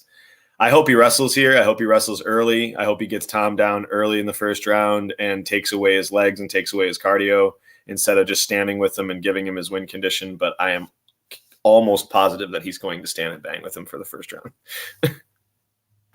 Yeah, I mean, watching back that first fight, there's really not much 15 seconds, honestly. Yeah, you can't really take anything from that fight, like whatsoever. It was 15 seconds. Like, I watched the Pavlovich fight, and I think, honestly, Blaydes' chin looked actually pretty damn good. He took a lot of big shots from Pavlovich in that fight.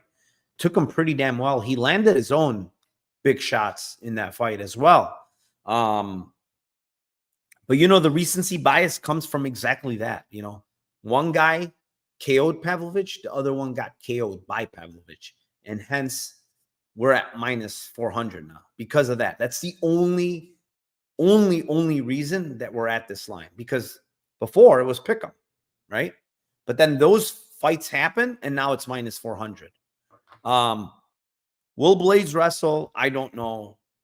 I think he has to, because standing, it's a significant speed and footwork advantage for Aspinall. He's got the better boxing. And I'll tell you, I don't hate Blaydes' striking. I think Blaydes' striking is actually pretty good, but Aspinall's like worlds better in the boxing. Like his boxing is freaking superb, man. And the problem with betting Aspinall is, one, we don't know what his takedown defense really looks like. We don't know what he looks like off his back. And then we don't know what his cardio looks like. Those aspects in MMA, with the cardio question mark and the fact that we don't know what his takedown and defense is and what he looks off his back, completely should tell you, like, Never, ever play minus 400. You're literally relying on a KO1 to cover that price. Otherwise, you're going to be shitting your pants, like you said, if this fight extends. Or if he's even taken down on his back in round 1, right? When you have a mammoth of a guy on top of you that's a good wrestler, good luck getting up. You know what I'm saying? Like maybe he's fucking great at getting up. We don't know, though. The question is, we don't know, and yet he's a minus 400. That's the issue here. And so I'm going to go. I don't think Blaydes can finish him in round 2, honestly. I think his cardio is question mark for sure. We don't know. But, you know, I just try to like make it up in my head and say, man, this guy's a world champion. He's training all the time. You would think he has like 7.5 to 10 minutes of cardio at least, right? I'm just like thinking in my head, like the guy's training for 5-round fights, right? So hopefully he does have that in him. We do know that Blaydes can go 5 rounds. He's done it, you know, multiple times. Blaydes 345 for me, Tim. It's 3,000, 3,700, and 4,900. You know, if he gets this fight down late, let's say round 3 or 4, right? And this guy is tired and he's not good off his back, I honestly could see Blaydes smashing him. I don't want to hear the fucking submission prop from anybody, please. Because I went back and did the stats, and I think Blaydes has 0. Dude, he has 60-some takedowns, 0 sub attempts. Yeah. So fuck this sub attempt. He doesn't even have a sub attempt, guys. Why are you even gonna fucking play that, dude? And now he's facing a guy that has actually jiu-jitsu on top of it. Forget about that, dude. That sub is a donation if there ever was one. The guy just has no sub game. To be honest, I wouldn't be shocked if this guy doesn't even practice jiu-jitsu at all. He just straight wrestles. He wrestles. I don't think he does jiu-jitsu at all in his gym. I doubt it. Because, bro, to have 60-some takedowns and not like get a back take with a rear naked choke or something, attempt one thing, a Kimura, anything. This guy's never even attempted anything. Can you imagine how many minutes with those He's had so many opportunities. He's had so many hours. No, I shouldn't even say minutes. You know how many hours he's been on the ground on top of people and he hasn't attempted a sub? Like fuck that. Arm triangle, these donation. He's always inside. He's always in half guard. Like you could just get so many submission attempts. He's not a guy that's I agree. I actually, when you broke that down, I actually kind of do agree with you that it's. I kind of think that round 2 is kind of like it would be tough to get him in round 2 because he's probably going to still be defending him. I agree. I'm gonna switch mine with you. I do agree. I think it's more. Blaydes is not like the thing is like Blaydes. It's not like he's gonna go berserker. Well, he's not like a huge finisher either. Yeah, like, let's be honest. Like his ground and pound's okay. It's gonna be. It's got to be like because the guy's dead tired. It's got to be a gas up. Yeah, I'm with you. So I'll go 3-4. I'll go do 3-4-5 with you. I agree. All right. We are to the main event. Before we go on to the main event, guys and girls, hit the like down below, please, and subscribe to the channel if you haven't. 513 people in here. Appreciate each and every one of you. Always in here, always supporting. So thank you very much for that. My link for my Discord is down below. If you haven't heard it before, go in there. We have a shit ton of boxing bets, UFC bets. They're all in my Discord. Join down below. Link is down below. Yeah, that's it. Main event time, Tim. UFC 304. It is for the welterweight championship, and it is the champion, the 22-3 Leon Edwards versus the challenger, the 23-3 Belal Muhammad. And I will kick this one off. I said this on the show yesterday I was on with Mike and Liam, and I said this exact same thing. And I think I still hold true to what I think here. I know a lot of people are saying like Belal will constantly shoot takedowns. You know, he can break him. I'll cardio him. But when I look at that second Usman fight, right? Usman shot 15 takedowns. He got 4. Usman landed a lot of big right hands in that fight. Usman was up 2-1 in that fight, and then Leon won rounds 4 and 5, right? Usman has very good cardio and is an insanely good wrestler, right? I'm trying to figure out like where or how is Belal Muhammad better? What can Belal Muhammad do better than what Usman did in that fight? Nothing. That's what I'm trying to get to. Like, what can Belal Muhammad do better than what Usman did that fight? He shot 15 takedowns, right?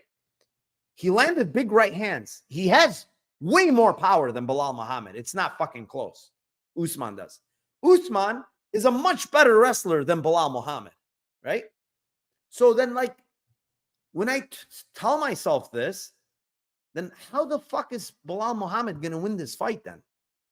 Right? And the kicking game from Edwards is going to be a huge key here, in my opinion. He's going to land kicks all the time. That's his biggest weapon, first of all. Like, he destroys people with his kicks. They're nasty from both orthodox, southpaw. They're just nasty, nasty kicks. And Belal gets hit a lot, man. He got hit a lot in the first fight, okay? And it was only 1 round. And I do think Edwards has good cardio. I don't think cardio is going to be a problem. So at the end of the day, like, Edwards is going to land on him, and he's going to land on him flush, and he has a lot of fucking power. I kind of lean Edwards KO here at plus 300. It's 3-1. I know it's not the best number. I was hoping for something better, but I honestly think he can knock him out in multiple ways. Not just punches. I think kicks. I think knees up the middle. The guy's dangerous, man. He's got good. And the other thing is he's got good wrestling himself. Guy's just steadily improved, right? I know everybody's saying, oh, well, Belal back then, you know, now he's much better. He's got better wrestling now. You know, Belal's, you know, stronger now. He's training with the Dagestanis. And you know what my comeback to that is that was Leon's first fight after 2-year layoff. And he still was piecing him up in round 1. And this version of Leon is much better than that version of Leon as well. So it's like, if you say this, then you got to say that, because both guys have improved then. It's not like Leon has not improved. He's definitely fucking improved. So I'm going to go with Edwards KO here, 3-1. Yeah, I mean, listen, if Muhammad wins, you know, props to him, bro. That guy's a workman. He's a good guy, and props to him if he wins. But I just don't see it, man. I don't see. I just don't see how he does better than what Usman did in that second fight.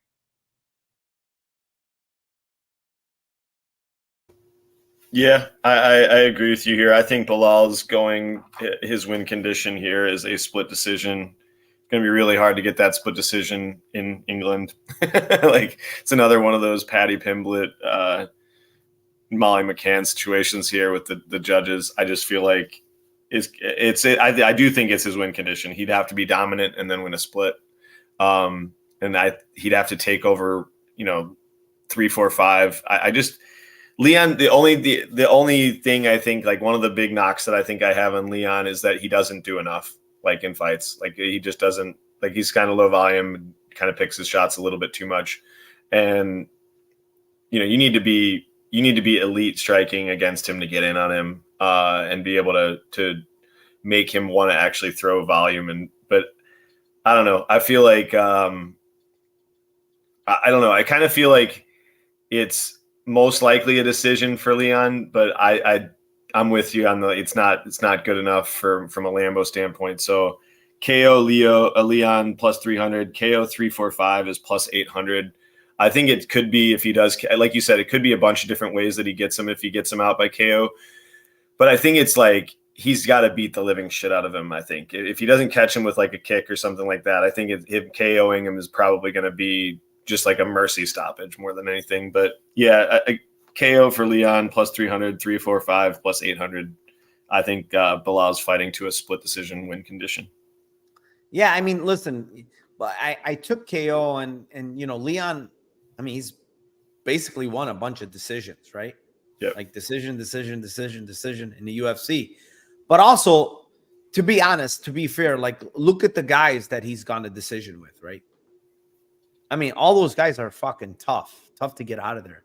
Like, yeah, people are gonna say, fucking what's his name is not tough. How did he not get him out of there? What's his name? Donald Cerrone. Like, he's not tough. But yeah, fucking Donald Cerrone was tough back in the day. We're talking about 6 years ago. The different Donald Cerrone than now. But yeah, I mean, I do think Muhammad is tough as shit. Like, if it's going to be a stoppage, it probably has to be a beatdown. Yeah, probably a beatdown, or he catches him with a, maybe with a body kick, even to the liver or something, or a head kick, something like that. But yeah, it's not like my favorite play, but it's the one play that I think could happen here. Yeah, another thing about Leon with the wrestling and the counter wrestling is like, I mean, I think he had just the same amount of takedowns as Colby had that last fight.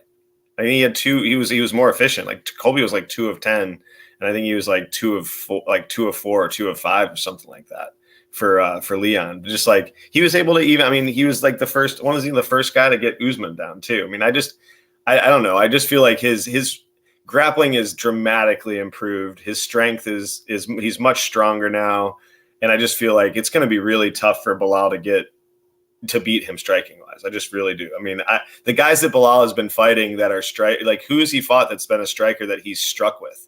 Like he's grappled. Like he took down Wonder Boy. Like all these. Like I mean, maybe Luque, but it was like the corpse of Luque in that fight. But yeah. Just don't think like he's fighting like Sean Brady was like a perfect matchup for him. Yeah, I just don't think like all these guys are like great strikers. I think this is the best striker that he's fought. Oh, it's definitely the best striker he's fought. I mean, technically speaking, I mean, Thompson's very good, but he's at the end of his career. Like, this is definitely the best striker he's faced with hands and kicks and everything. Yeah, all 14 fights here, Tim. Time for the Lambo Parlay section of this show. You kick it off this week. All right, I got 2. I got Parsons round 2, 3, and Wood round 2, 3. It's anywhere between 47-1, 64-1, 70-1, and 97-1. And then I got Parsons sub and Mick sub at 35-1. All right. So I'm gonna go with. I only have one. It's Wood KO 2-3 plus 470. It's Loughran ITD plus 350, and it's Parkin ITD plus 190, and it's gonna give you 81-1. So I think if Wood can pull it off in 2-3, get that KO, I think we're gonna be extremely live with those. Because I think Parkin ends it, and I honestly think Loughran's going to finish him. So it's 81-1. That is my Lambo parlay this week. 538 viewers. Appreciate you guys. Appreciate my chat. You guys been rocking and rolling. I know I can't get to there's so many comments. I can't get to all of them, but I try to look out there and pop them in there whenever I can. But appreciate you guys, everybody in chat. Good luck tomorrow. Hope you guys crush it. Hope you guys hit big fucking props, win everything. Yeah, I mean, that's it. Tim,